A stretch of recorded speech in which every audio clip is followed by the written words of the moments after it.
Okay, some solved problems for Chapter 16. For Part A, we're looking for the bulk modulus, and we're given density, frequency, and wavelength. We know that the velocity is going to be equal to the square root of the bulk modulus divided by the density, which is also going to be equal to the wavelength multiplied by the frequency.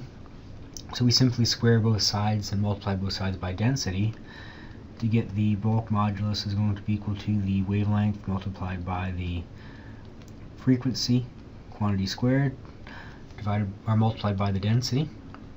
So that's going to be 8 meters multiplied by the frequency of 400 hertz.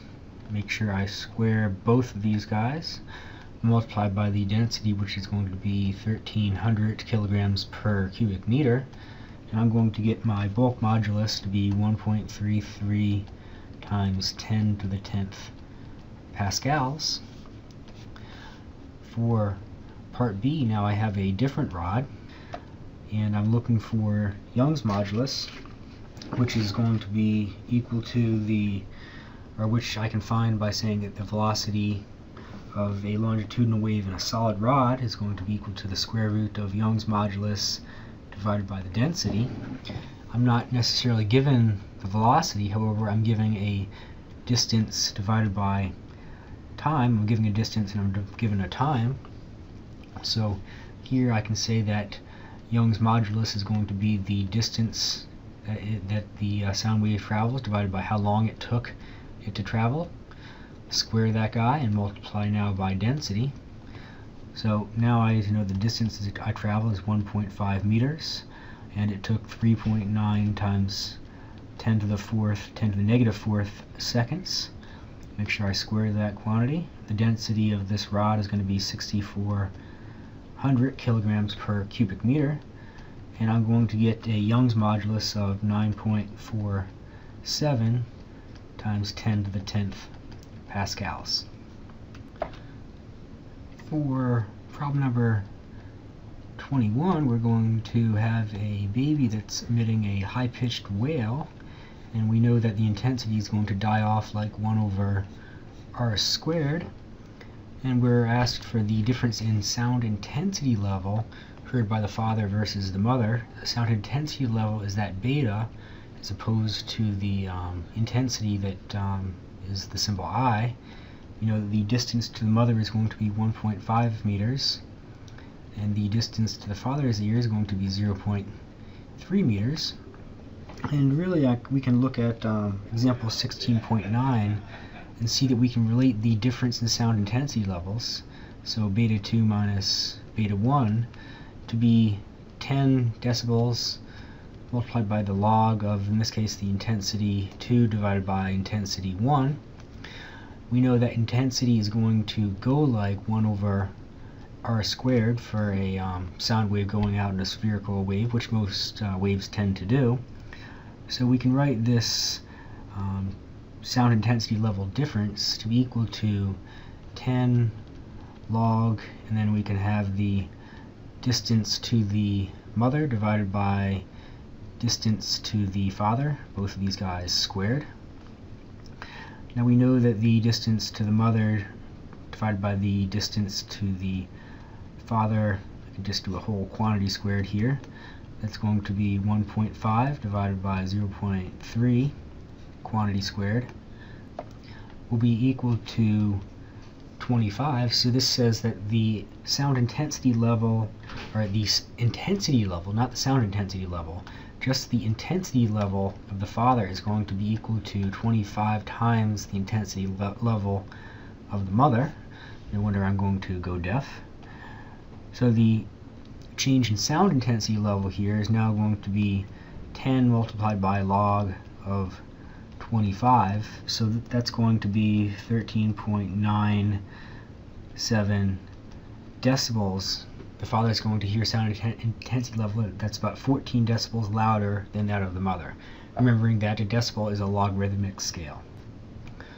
For 1625, we have a pipe, and we know that the length of the pipe is going to be 1.2 meters, and we're asked for the location of the antinodes and the nodes from the left-hand side. This is an open pipe. It must always have antinodes at the two endpoints. So I'll draw those guys like that. Now the easiest, or the only way to get the fundamental is to have an antinode in terms of pressure here, and then an antinode in terms of pressure here with a node occurring at the center there. So there I'll put my node. For the first overtone, it's going to be an antinode here. It's going to go through essentially one full wavelength. Again, this should be a little bit smoother than what I drew. You can look at the book for a better drawing. There's going to be a pressure node here with an antinode occurring right here. For the third overtone, there's going to be an antinode here. It's going to be an antinode here, an antinode there, and an antinode there, essentially covering 3.5 wavelengths. So there's going to be, by necessity, a pressure node here, an antinode there, pressure node here, antinode there, and a pressure node there. So from the left-hand side, my antinodes are always going to occur at 0. And then this one's going to have its first node at 0.6 meters. It only has one node. This one's going to also have an antinode at 1.2 meters. For this one, the antinodes are going to occur at 0, 0.6, and at 1.2, with nodes occurring directly between these guys at 0.3 meters. That's that distance right there. And then another 0.3, another 0.3, so 0.9 meters. For this one, each one of these ticks is going to be a sixth of its length, so 0.2 meters. So the antinodes are going to occur at 0. First node is going to occur at 0.2, and then we're going to get an antinode at 0.4. We're going to get our node at 0.6, antinode at 0.8, and then the last one, 1.2, with the pressure node in between them occurring at 1 meter. For part B, with a closed pipe, it's going to change it in that we're always going to now have a node at the left end of the pipe, and the open end is always going to have an antinode. And the first overtone is going to look something like this. We're going to have a node, and we're going to go straight to an antinode. So we're simply going to have an antinode at 1.2 meters, and a node occurring at 0 meters from the left-hand end. For the first overtone, we're going to have a node here. It's going to go up and then come back down and reach our first antinode. So we're going to have an antinode here and a node here. So that tells us this distance right here is going to be a third of the length of the pipe, or 0.4 meters. So my node is going to first occur at 0 meters.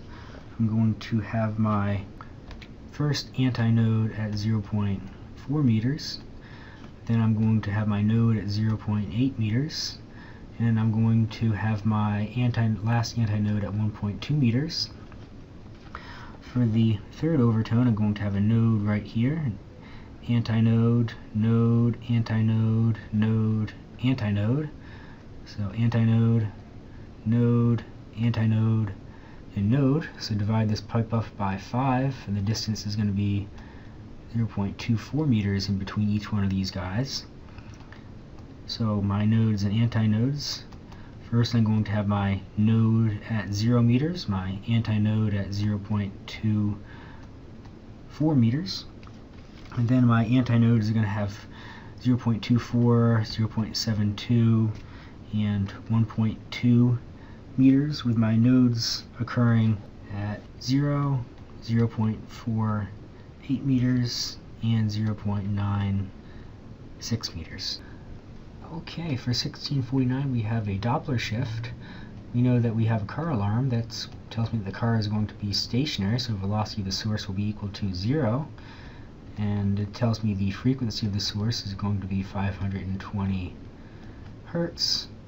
I'm going to hear a frequency of 490 Hertz, and really I'm just looking for how fast is the listener going. Since this is a Doppler shift, I know I can relate the frequency of the listener to be equal to the speed of sound plus the speed of the listener divided by the speed of sound plus the speed of the source here, all multiplied by the frequency of the source. Going to set the speed of the source equal to 0, and I'm left with the frequency of the listener being equal to, it's going to be 1 plus the speed of the listener divided by the speed of sound, frequency of the source. Now if I go ahead and I divide both sides by the frequency of the source and subtract 1 from each side, I'm left with the speed of the listener divided by the speed of sound. Multiply both sides by the speed of sound. Multiply that guy by the speed of sound. That's going to cancel out. And I'm left with the speed of the listener being equal to the speed of sound, 344 meters per second. Frequency of the listener, so 490 Hertz, divided by the frequency of the source, 520 Hertz, minus 1, and I'm going to get the speed of the listener to be equal to negative 19.8 meters per second. What the negative sign means is that the listener is moving away from the source, and it's moving away from the source with a speed of 19.8 meters per second.